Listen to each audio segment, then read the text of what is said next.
শুনে রেখে দিন, যখন মায়াবতী দেবী তার দলিতদের জন্য কথা বলেন তখন তাকে সাম্প্রদায়িক বলা হয় না।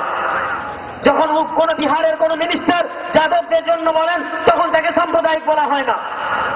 একজন অরাজনৈতিক দলের যদি কোনো নেতা, অরাজনৈতিক দলের যদি কোনো ধর্মীয় গুরু তার কওমের মানুষের জন্য বলেন তো সেই দলটাকে বলা হচ্ছে না এটা হচ্ছে ধর্মীয় দল, এটা হচ্ছে সাম্প্রদায়িক দল।